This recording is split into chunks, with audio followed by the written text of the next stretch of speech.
به نام خدا سلام. سلام و صد سلام به دخترها و پسرای کلاس اولیه خودم. میپرسین اینجا کجاست؟ اینجا یه جایی از شهرک ریاضیه. مستقیم اومدیم از اینجا تا درسمون رو از همینجا شروع کنیم. میبینم که خرگوش خانومم به استقبالمون اومدن. سلام خرگوش خانوم. سلام خانم علیزاده، حالتون خوبه؟ سلام بچه ها، صبحتون بخیر، حالتون خوبه؟ خیلی ممنون خرگوش، ما حالمون خوبه. بگو ببینم چه خبر از شهرک ریاضی؟ خانم آقای ریاضی اومدن تو شهرک و تصمیم گرفتن که اینجا یه مهد کودک بزنن. اوه چقدر خوب. پس بهتره بریم یه صحبتی با آقا و خانم ریاضی داشته باشیم ببینیم میخوان چی کار کنن. بله اتفاقا شنیدن شما اینجا این دارن میان همینجا. پس ما همینجا منتظرشون میمونیم تا بیان. سلام خانم آقای ریاضی، شنیدیم اینجا میخوایم مهد کودک بزنیم. سلام خانم علیزاده، بله درست شنیدین.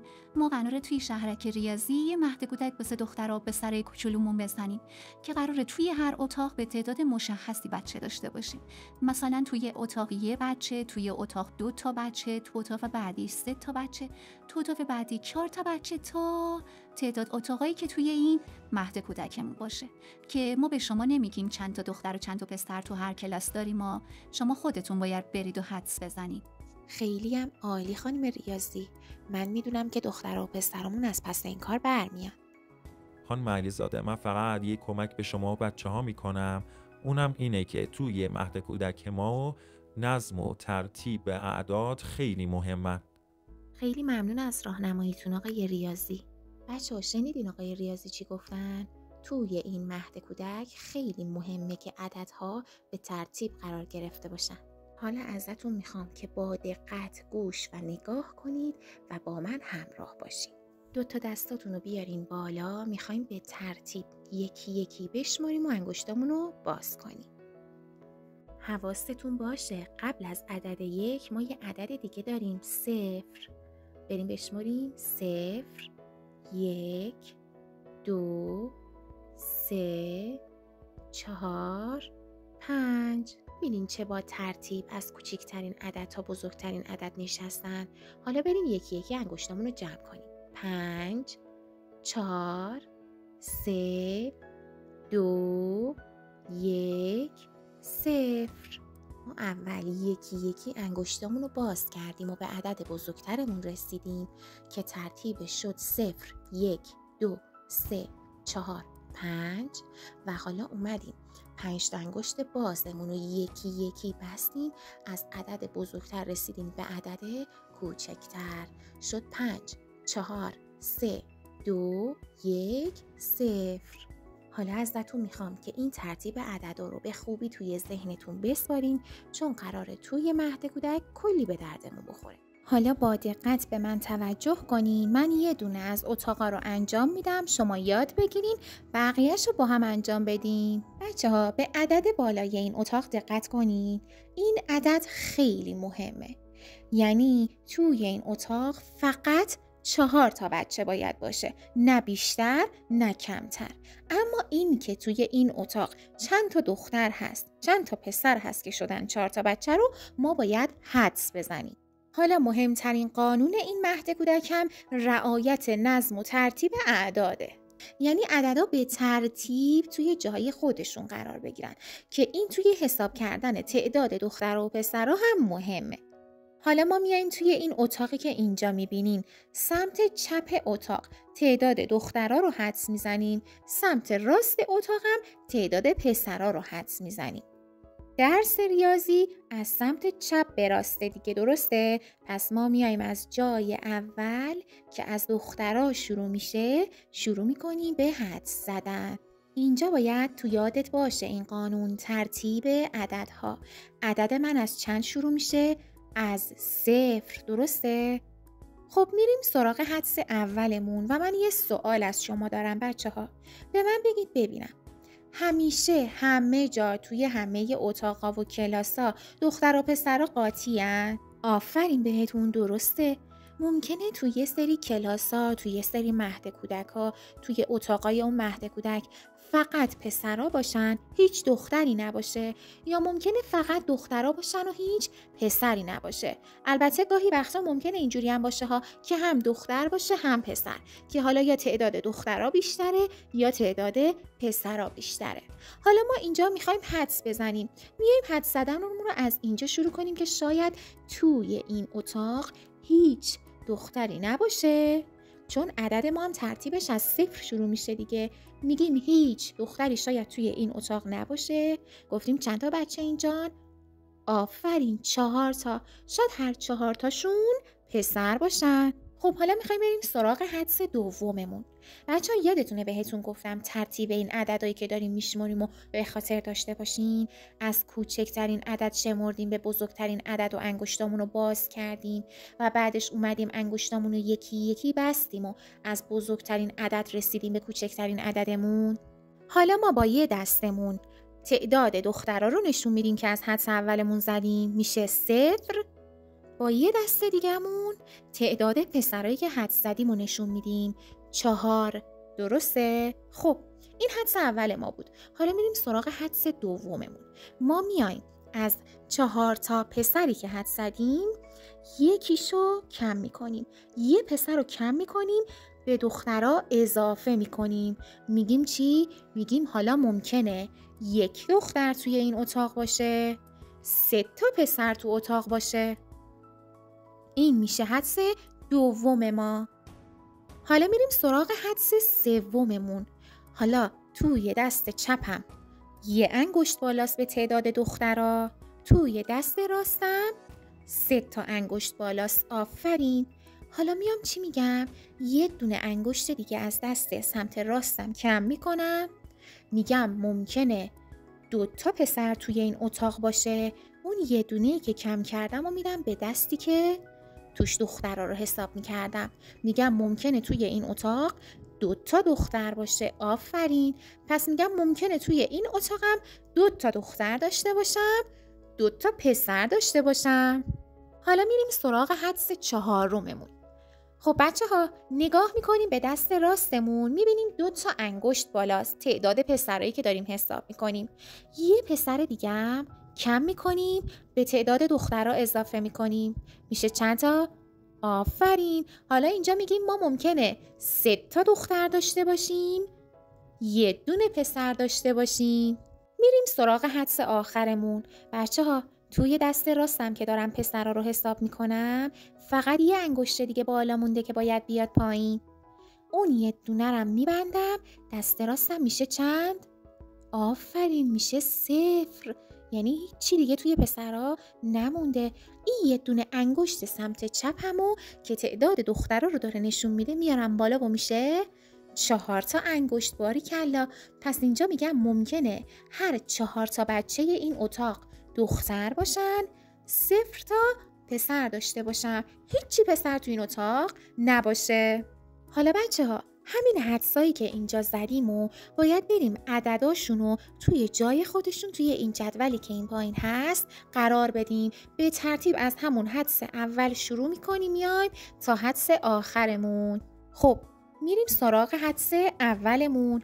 ما گفتیم ممکنه هیچی دختر نداشته باشیم که میشه 0. ممکنه هر 4 تاشون پسر باشن که اینجا هم عدد 4 رو می نویسیم. بچه ها نگاه کنید، اگر 0 و 4 وسطشون یه علامت به علاوه قرار بدیم میشه چی؟ 0 به علاوه 4 مساوی با 4، همون عددی که بالای اتاق نوشته شده. یعنی 4 تا بچه توی این اتاقن، نه کمتر نه بیشتر. بریم عدد حدس دوممون رو بنویسیم. گفتیم ممکنه 1 دختر توی این اتاق باشه و 3 تا پسر. بچه ها نگاه کنید، اگر بین این 2 تا عدد هم یک علامت به علاوه قرار بگیره میشه 1 به علاوه 3 مساویه با آفرین 4، همون عدد بالای اتاقی که توش هستیم. حدس بعدی ما 2 تا دختر 2 تا پسر. آفرین. اگر علامت به علاوه اینجا هم بیاد میگیم 2 به علاوه 2 میشه همون 4 بالای اتاق. آفرین بهتون. حدس بعدی ما 3 تا دختر، عدد 3 رو می نویسیم. 1 دونه پسر. دوباره 3 به علاوه 1 مساوی 4. مرسی از شما.